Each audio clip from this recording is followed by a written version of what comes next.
Now, brain injury is fairly complicated, so I've made up a kind of mind map that makes sense to me. Let's see if we can get a handle on it by looking at this mind map. So we're talking about brain injuries, and the first thing I'm going to talk about in more detail is the primary brain injury, the injury that occurs at the time of the trauma. So we've got brain injury going up to primary brain injury as the first category. Now, what I've done here is I've divided the primary brain injuries into focal brain injuries and diffuse brain injuries. And this just means exactly what it says. The focal brain injury is affecting a part of the brain, often a fairly small part of the brain. And the diffuse brain injury is affecting larger areas. The trauma and the injury is diffused throughout the brain. So first of all, let's think about focal primary brain injuries. Well, with the focal here, what I've done is I've divided them into sharp focal injuries and blunt focal injuries. Now, thinking about the sharp focal injuries first of all, these can be caused by penetrating foreign bodies.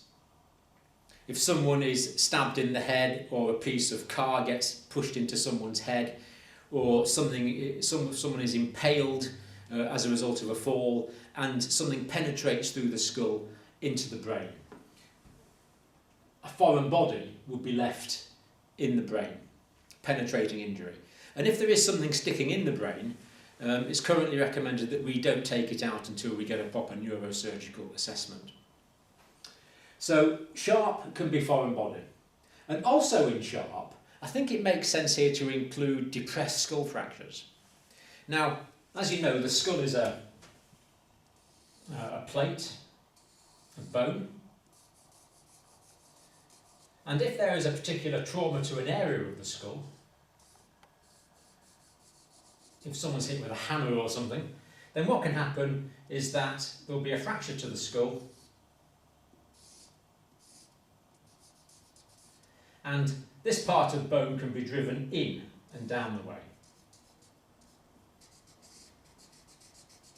penetrating into the brain. So this would be the brain here, and the trauma has forced this section of the skull, the depressed fragment, down into the brain. So sharp trauma, we're talking about foreign bodies and depressed skull fractures. And again, you can see that this is a focal injury. And in the same way, if a foreign body was sticking in, a knife or something was sticking into the brain, then clearly that is going to cause a focal lesion. So focal, sharp, foreign body, depressed skull fracture. Focal, though, can also be blunt. And when we're talking about blunt injuries, there's two injuries we consider. The first is called the coup injury, and the second is called the Contrecoup injury. And I want to illustrate this with a proper skull. So here we have a skull, and this represents the brain inside the skull. So if the head is hit like this, what happens is, as the head is hit,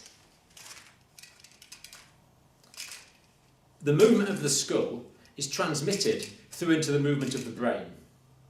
And that means that the skull here is impacting on the underlying brain under the area of injury.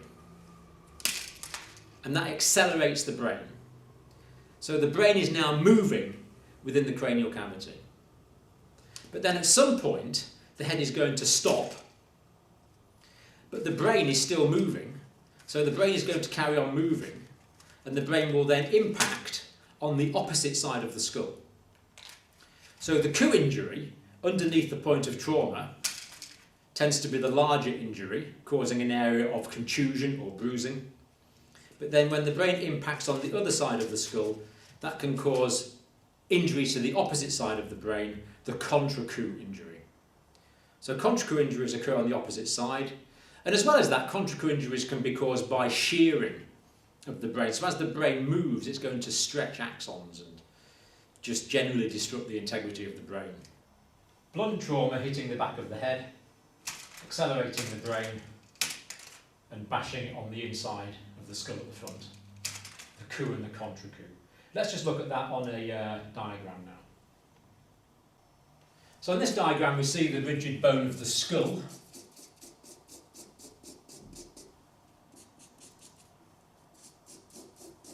Going all the way around. And here we see the direction of a blunt injury impacting on the patient's skull in this area here. As a result of the blunt injury to this part of the brain, hitting it in that direction, this part of the skull is going to impact on this area of the brain, causing the coup injury. But that's going to accelerate the brain, and the brain is going to start swinging within the cranial cavity. But then it will come across the rigid vault of the skull on the other side. So it's swinging, the line of force is going across the brain. And then the moving brain here is going to impact against the rigid vault of the skull there, bashing into that, causing another area of injury called the Contrecoup Injury.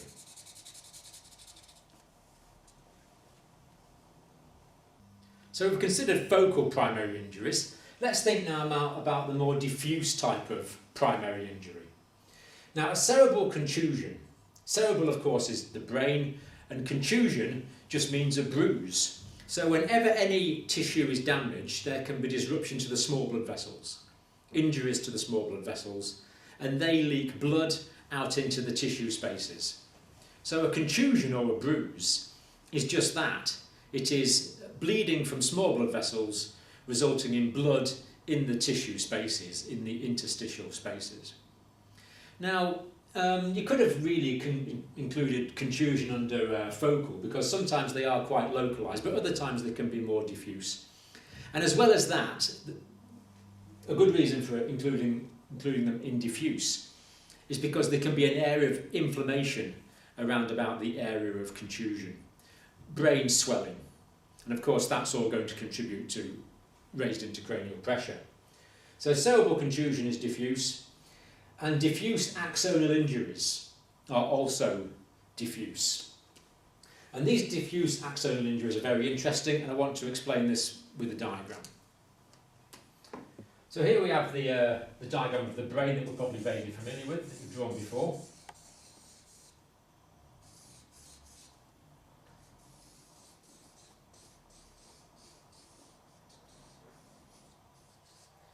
So there's the brain, that's the cerebrum.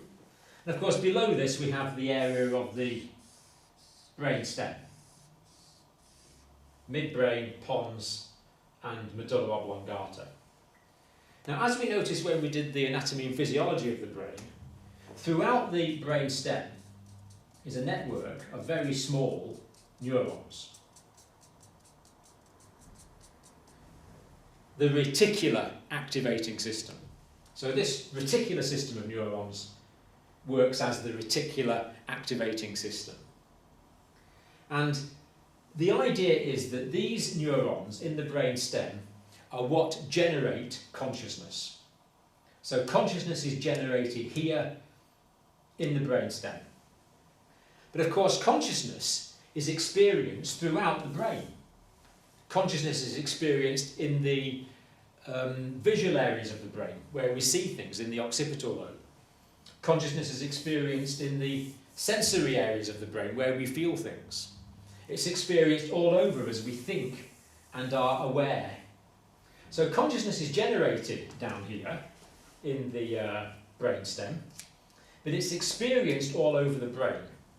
And this happens because there's nerve fibres, long axons, going from the brain stem to all parts of the brain. If you like, one way to think of it is these fibres take the consciousness which is generated in the brain stem and allow this consciousness to be experienced through all parts of the brain. Now, if the head is accelerated, if there is an acceleration injury, the brain is bashed here. If there's an injury in that direction, the brain is going to be moved across in that direction. The brain is going to be moved, as we've just looked at in the generation of the coup and the Contrecoup. But the idea here is that the bottom part of the brain stem, is rigid and fixed. So this part will move, but this part will stay fixed. So this part moves, is swinging, and this part is fixed.